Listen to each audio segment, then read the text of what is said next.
السلام عليكم. اسمها عيشة قنديشة الساحرة الجميلة الملعونة التي أغوت الرجال وأوردتهم موارد الهلاك، والتي لا يرى ظلها إلا في الأماكن التي تسبق الكارثة، قرب الأنهار الجارية أو على أطراف القرى المهجورة. قيل إنها عاشت في زمن الاحتلال البرتغالي للمغرب، وإنها كانت في الأصل سيدة فاتنة تستدرج الغزاة لتقتلهم، لكن لعنة غامضة جعلتها أسطورة تروى على ألسنة الأجيال. في كل قرية مغربية هنالك من يزعم أنه سمع وقع أقدامها على طرقات الليل، وهنالك من يقسم أنه رأى نصفها البشري يكتمل بنصفها سفلي غريب، قد يكون حافرا كحافر البغل أو ساقا مكسوة بالشعر كالحيوان. أما من تجرأ على النظر في عينيها فقد خسر عقله أو لم يعد أبدا. هذه الحكاية ليست من نسج الخيال وحده، بل من صميم التراث الشعبي المغربي، حيث يمتزج الواقع بالأسطورة، وحيث يظل السؤال معلقا: هل عيش قنديشة مجرد أسطورة تخيف الأطفال، أم كائن حقيقي لا يزال يسكن بيننا في صمت قاتل؟ قصة عيشة قنديشة بين الأسطورة واللعنة في المغرب، حيث تمتزج الأرض بالذاكرة وحيث يذوب التاريخ في الأسطورة. ظل اسم عيشة قنديشة حاضرا كطيف لا يغيب، فمنذ قرون طويلة والناس يتهامسون بحكايتها على ضوء الفوانيس، يتناقلون أخبارها في المقاهي الشعبية والليالي الشتوية، يحكونها بارتجاف يشي بأن الرعب أكبر من أن يكون مجرد حكاية. لكن من هي عيشة قنديشة؟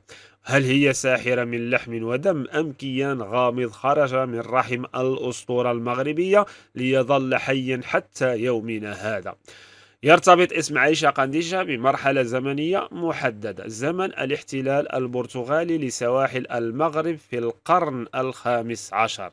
يروى أنها كانت امرأة مغربية فاتنة الجمال، استغلت سحر أنوثتها وجمالها لتغوي الجنود البرتغاليين، فتستدرجهم إلى الأماكن النائية حيث يختفون بلا أثر. قيل إنها كانت تقتلهم انتقاما لدماء أهلها الذين سقطوا ضحية للاحتلال، وقيل إنها لم تكن إلا أداة بيد قوى غيبية أكبر منها. لكن مع مرور الزمن تحولت قصتها من امرأة مقاومة إلى أسطورة مرعبة لم تعد مجرد إنسانة، بل كيان يختلط فيه البشري بالشيطاني، الجسد باللعنة والجمال بالرعب. لم يتفق الناس يوما على شكل عيشة قنديشة، فالبعض يصفها بامرأة فائقة الجمال، ملامحها آسرة، صوتها ينساب في الليل كالترنيمة فتأسر قلب كل من يسمعها. لكن هذا الجمال لا يكتمل إلا بفتح الجزء الآخر من جسدها: ساق مشوهة نصف حيوانية، قيل إنها حافر بغل أو رجل ماعز، أو ساق مغطاة بالشعر الكثيف. هذا التناقض بين الجمال والوحشية هو سر رعبها، فهي لا تغوي الرجال بجسدها فحسب، بل توقعهم في فخ الموت وتجرهم إلى حيث لا عودة. في القرى المغربية لا تخلو الليالي من الحكايات عنها. يقولون إن عيش قنديشة تسكن بجوار الأنهار والمجاري المائية، تنتظر ضحاياها عند الجداول حيث ينعكس القمر على سطح الماء. يقال إن من سار وحيدا في الليل قرب السواقي والوديان قد يسمع وقع أقدامها من ورائه، أو صوتا أنثويا يناديه باسمه. وفي روايات أخرى تظهر عيشة قنديشة في الطرق المهجورة بين الحقول والبساتين، حيث لا يجرؤ الناس على العبور بعد الغروب. يقال إن من يراها قد يفقد عقله، وإنها تضحك بصوت مبحوح يدوي في الأذن حتى بعد أن يفر المرء بعيدا. الغريب أن حكاية عيشة قنديشة ليست محصورة في الخيال الشعبي فقط.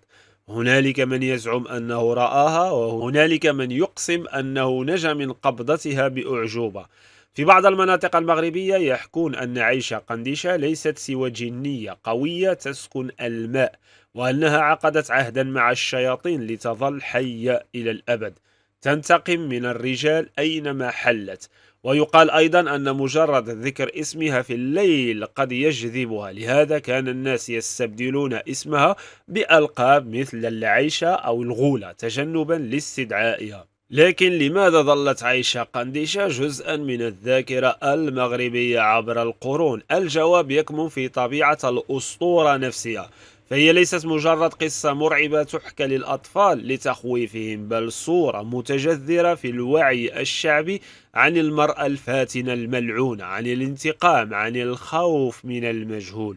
لقد تحولت عايشة قنديشة أو عائشة قنديشة إلى رمز للغواية المدمرة، للجمال القاتل، للحد الفاصل بين الإنسان والجان. أسطورة تتجاوز الزمان والمكان، تترسخ في القلوب وتستيقظ مع كل همسة ليلية.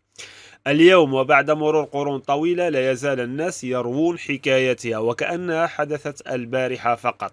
في المغرب يكفي أن يذكر اسم عائشة قنديشة حتى يسود الصمت وتنكمش الأرواح خوفا من أن تكون قريبة تتربص في الظل.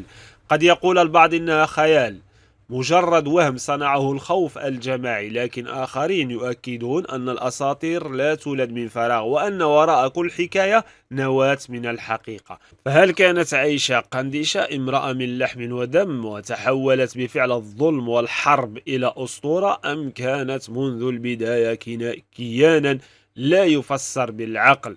وهل لا تزال أرواح ضحاياها تصرخ في العتمة شاهدة على أن الأسطورة لم تنتهي بعد؟ هكذا تظل عائشة قنديشة أسطورة حية لا يعرف الناس كيف بدأت ولا متى ستنتهي.